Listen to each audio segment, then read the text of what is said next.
सुख सागर 5वां स्कंद 13वां अध्याय। इस अध्याय में आज हम पढ़ेंगे जड़भरतकार राजा रहुगण को एक धनवान वैश्य का वृत्तांत सुनाना। लेकिन उससे पहले अगर आप चैनल पर नए हैं तो चैनल को सब्सक्राइब कर लें और नोटिफिकेशन बेल दबाने के बाद ऑल पर क्लिक करें, तभी आप आने वाले हर अध्याय को सुनिश्चित होकर सुन सकेंगे। तो चलिए इस अध्याय को आरंभ करते हैं। रहुगण के यह वचन सुनकर जड़भरत बोले, हे राजन, भय मत करो, मैं तुम्हें शाप बिल्कुल भी नहीं दूंगा। ज्ञानी एवं महात्मा लोग सांसारिक सुखोपभोग को स्वप्न के समान मिथ्या जानकर इस देह से मोह नहीं करते हैं। परमेश्वर देह से इस प्रकार पृथक है जिस प्रकार वृक्ष पर पक्षी बैठा हो और उस वृक्ष को अपना जानकर शोक करे तो उसका शोक करना व्यर्थ है। जो मनुष्य देह को अपना जानकर सांसारिक सुखों में मन लगाता है उसे दुख के अलावा सुख नहीं मिलता। जब वह विरक्त होकर भगवत भजन में मन लगाता है तब उसको सुख मिलता है। भगवत भक्ति करने से हृदय में ज्ञान रूपी प्रकाश उत्पन्न हो जाता है। इस प्रकार ज्ञानोपदेश सुनकर राजा रहुगण ने हाथ जोड़ते हुए कहा, हे महाराज, अब मैंने आपको पहचान लिया है। आप ब्राह्मण हैं, अतः जिस प्रकार रोगी की पीड़ा अमृत पान करने से नष्ट हो जाती है, उसी प्रकार आप संसारी प्राणियों को जो माया मोह में फंसकर नष्ट हो रहे हैं अपना दर्शन देकर कृतार्थ करते हैं। अतः मुझे भी आप अपना दास जानकर दर्शन दिया। रहुगण के यह वचन सुनकर जड़भरत बोले, हे राजन, एक प्राचीन कथा मैं तुझे सुनाता हूँ, उसे सुनकर तुम इस अपार भवसागर से पार हो जाओगे। एक धनी वैश्य व्यापार को बहुत सी वस्तुएं अपने साथ लेकर परदेश को व्यापार के लिए चल दिया। उसने लोभ के वशीभूत होकर सामान की देख रेख के लिए अपने साथ कोई नौकर नहीं रखा, इसलिए 6 चोर इसके पीछे लग गए। उन चोरों के अन्य सहायक भी उनके पीछे हो लिए।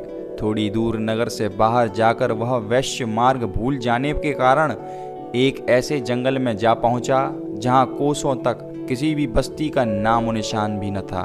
जब उस जंगल में सिंह, भालू, कटीले वृक्ष एवं बड़े बड़े नदी नाले अधिक होने के कारण उसका मार्ग चलना कठिन हो गया, तब वह भयभीत होकर उस जंगल के मार्ग को पार करने के लिए संध्या तक निरंतर चलता रहा, परंतु बस्ती कहीं भी नजर नहीं आई और उसी जंगल में रात्रि हो गई।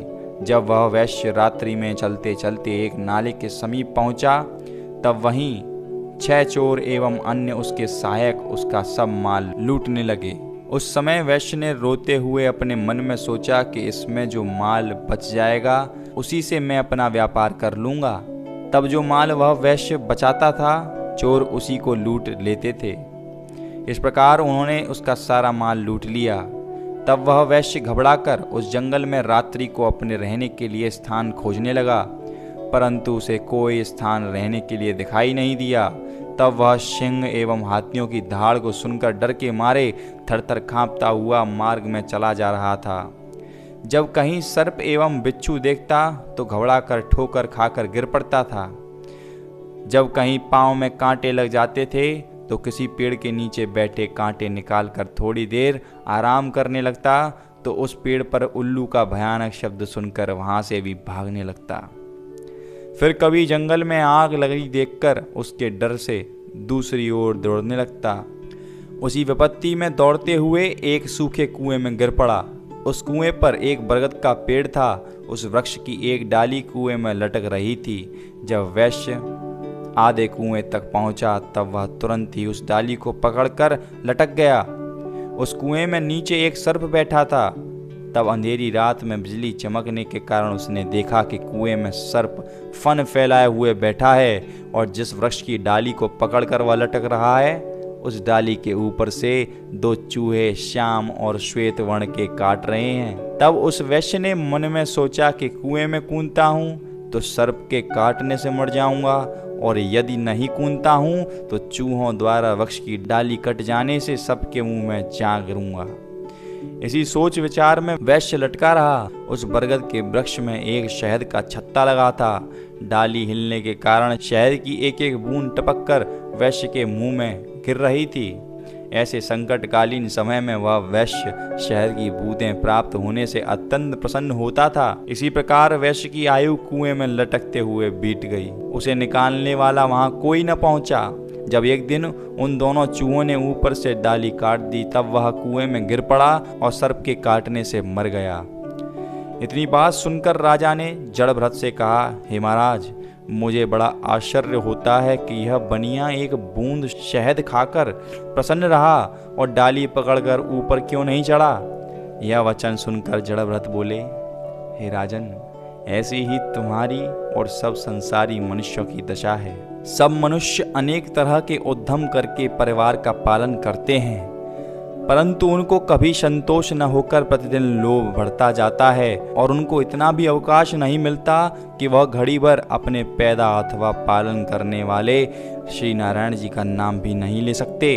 जब कोई उनसे हरि भजन की चर्चा करता है तब कहते हैं कि हमको अपने गृह कार्यों से छुट्टी नहीं मिलती, जिससे हम अंतर्यामी परमेश्वर का भजन, ध्यान अथवा नाम ले सकें। हे राजन, इस जीव को वैश्य समझो और काम, क्रोध, लोभ, मोह, मद, मत्सरता, यही 6 चोर 8 पहर मनुष्य के साथ रहते हैं। घर वालों को 6 चोरों का सहायक समझो। जीव को इसलिए वैश्य कहना सही होगा क्योंकि उसने धर्म एवं ज्ञान बढ़ाने के लिए भरतखंड में मनुष्य का देह पाया था। पूर्व जन्म में साधु महात्माओं का सत्संग एवं हरिभजन करके संसारी माया मोह में पड़ गया था। इस कारण जो कुछ उसने पूर्व जन्म का धर्म था उसे भी घर वालों ने चुरा लिया। वैश्य ने अपने माल की रक्षा करने के लिए नौकर नहीं रखा, अतः चोरों ने उसको लूट लिया। कदाचित वह भरतखंड में जन्म लेकर साधु महात्माओं का सत्संग करके ज्ञान सीखता तो माया मोह में फंसकर क्यों नष्ट होता। जैसे वह वैश्य अपने ठहरने के लिए आश्रय ढूंढते समय व्याघ्रादिक के डर से भागता था, उसी प्रकार सांसारिक सुख चाहने वाले सुख भोगते हैं। मनुष्य कभी अपने परिवार की बीमारी एवं मृत्यु देखकर, कभी अपनी देह के रोग से और कभी धन प्राप्ति के लिए 8 प्रहर चिंता में फंसा रहता है। जिस प्रकार उल्लू तथा व्याघ्रादिक वैश्य को डराते थे, इसी प्रकार जब कुटुंब वाले झगड़ा करके घुड़काते हैं तो मनुष्य बड़ा दुख पाता है। स्त्री की संगति को अंधकार समझना चाहिए। उस जगह ज्ञान और शास्त्र का वचन सब भूल जाते हैं। कुटुंब वाले उसे गाली सुनाकर भोजन एवं कपड़ों का दुख देते हैं, उसका कुछ सम्मान नहीं करते। जिस प्रकार मनुष्य महादुख में भी मरने का कुछ भय नहीं मानता और दिन रात कमाने की चिंता किया करता है, उसी प्रकार वैश्य कुएं में सर्प या चूहे को देखने पर मरने का भय नहीं करता था। यह व्यक्ति के लिए जगत तथा कुटुंब में रहना यही अंधियारा कुआं समझो। जो कर्म पूर्व जन्म में किए हैं उसे बरगद की जड़ समझना चाहिए, जिसे पकड़कर वह जीता है। 2 चूहे काले तथा सफेद जो जड़ काटते हैं वही दिन रात हैं, जिनके बीतने से उम्र कम हो जाती है। वैश्य ने जो सर्प कुएं में देखा था उसे काल समझो। जिस प्रकार एक बूंद शहद चाटकर वैश्य प्रसन्न होता था, उसी तरह ज्ञानी मनुष्य बुढ़ापे में अनेक प्रकार के दुख होने पर भी अपने परिवार में बैठकर खुश होते हैं। उसी को शहद की बूंद समझो। हे राजन, जगत को दुख देने वाला वन जानो। संसारी माया जाल में फंसने वाला मनुष्य उसी वैश्य के समान दुख पाकर नष्ट होगा। जो मनुष्य वेद पुराण में अनुसार चलता है वही अपने मनोरथ को प्राप्त करता है, नहीं तो सब छोटे बड़े माया रूपी वन में भूलकर नष्ट हो रहे हैं। सत्संग के बिना इस मोह रूपी वन से बाहर निकलना बड़ा कठिन है।